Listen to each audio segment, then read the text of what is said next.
जो मनुष्य बिना आलोचना किए श्रद्धापूर्वक मेरे उपदेश का सदा पालन करते हैं, वे कर्मों के बंधन से मुक्त हो जाते हैं।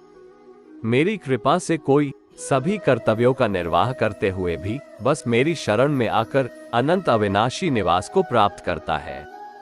जैसे जल में तैरती नाव को तूफान अपने लक्ष्य से दूर ले जाता है, वैसे ही इंद्रिय सुख मनुष्य को गलत रास्ते की ओर ले जाता है।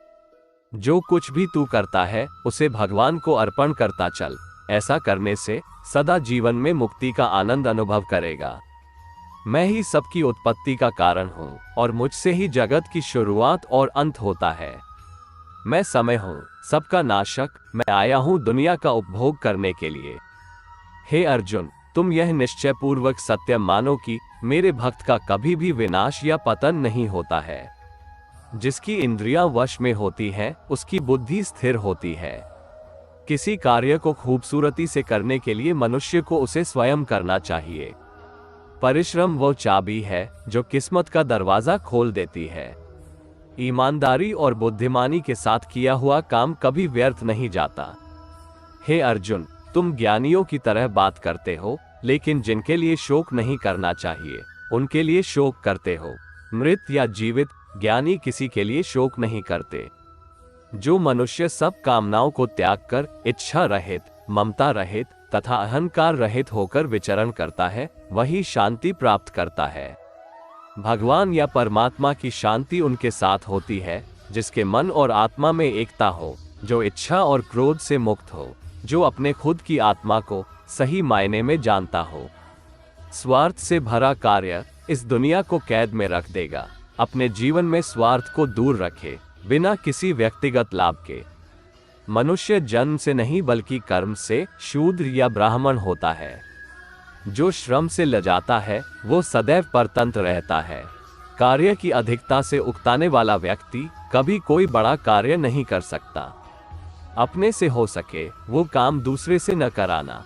सच्चा काम अहंकार और स्वार्थ को छोड़े बिना नहीं होता।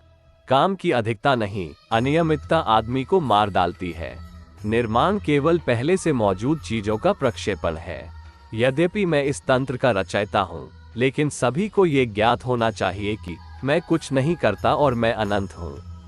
जो व्यक्ति आध्यात्मिक जागरूकता के शिखर तक पहुँच चुके हैं, उनका मार्ग है निस्वार्थ कर्म। जो भगवान के साथ संयोजित हो चुके हैं, उनका मार्ग है स्थिरता और शांति।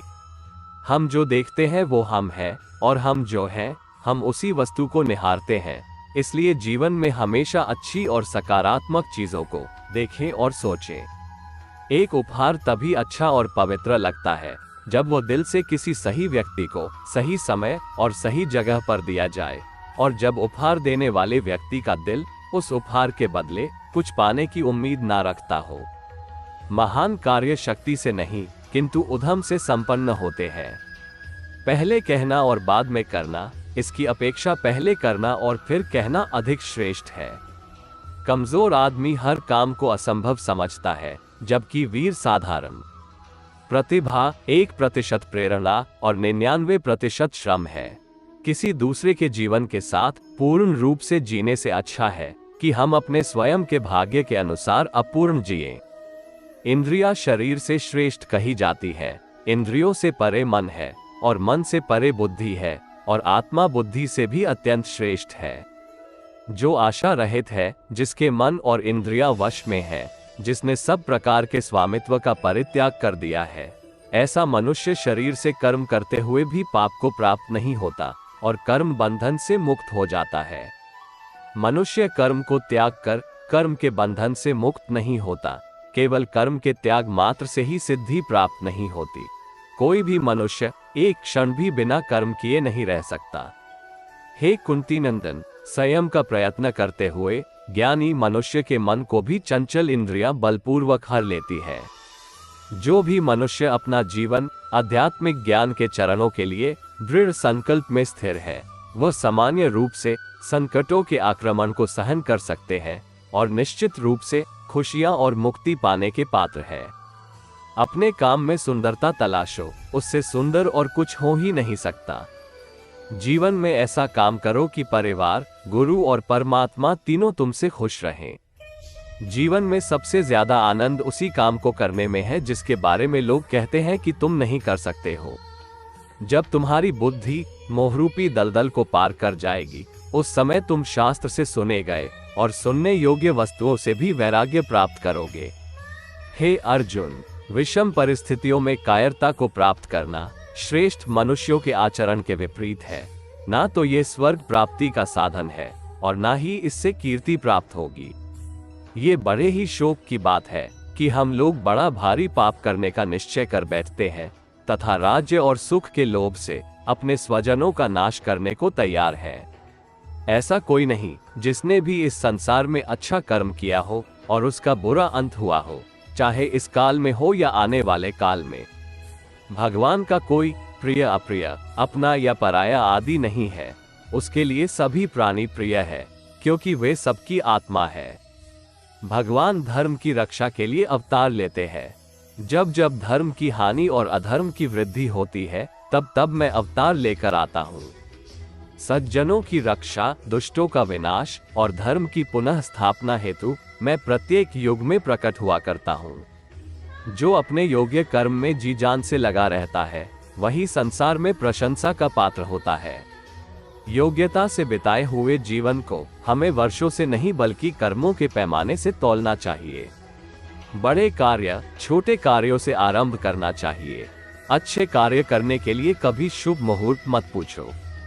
जो पुरुष शस्त्र विधि को त्याग कर अपनी इच्छा अनुसार मनमाना आचरण करता है, वह न तो सिद्धि को प्राप्त होता है, न परम गति को और न सुख को प्राप्त कर पाता है। अपने लाभ के लिए किया गया काम अज्ञानी काम है और खुद के लिए सोचे बिना दुनिया के कल्याण के लिए किया गया काम बुद्धिमान काम है। प्राणी कर्म का त्याग नहीं कर सकता, कर्म फल का त्याग ही असली त्याग है। मनुष्य जन्म सभी जन्मों में श्रेष्ठ है। दुख सुख को समान समझने वाले जिस धीर पुरुष को ये इंद्रिय और विषयों के संयोग व्याकुल नहीं करते, वह मोक्ष के योग्य है।